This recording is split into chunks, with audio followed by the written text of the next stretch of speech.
जाजरकोट बारीकोट गाउँपालिका वडा नम्बर 7 गोमा गाउँमा आज जेठ 1 गतेका दिन सामुदायिक बाल विकास केन्द्र सञ्चालनका लागि विद्यालय उद्घाटन कार्यक्रम गरिएको छ। बारीकोट गाउँपालिका वडा नम्बर 7 का वरिष्ठ वडा सदस्य शेरबहादुर बस्नेतज्यूको प्रमुख आतिथ्यतामा र सम्पूर्ण गोमा गाउँवासीहरूको सहभागितामा विद्यालय उद्घाटन कार्यक्रम गरिएको हो। वरिष्ठ वडा सदस्य शेरबहादुर बस्नेतज्यू र गोमा गाउँका बुद्धिजीवी गंगाराम बुढाज्यूले विद्यालय साइनबोर्ड तथा धूपबत्ती बालेर कार्यक्रम उद्घाटन गर्नुभएको थियो।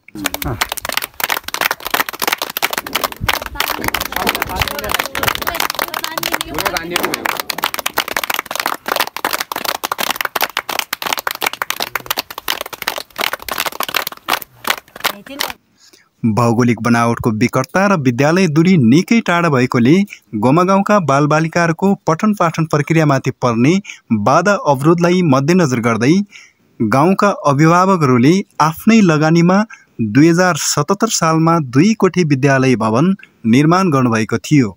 तर विडम्बना निकै सानो बस्ती र सबै व्यवस्थापन अभिभावकहरूबाट सम्भव नदेखिएपछि आर्थिक भौतिक तथा विविध अभावका कारण पठन पाठन प्रक्रिया भने सञ्चालन हुन सकेको थिएन।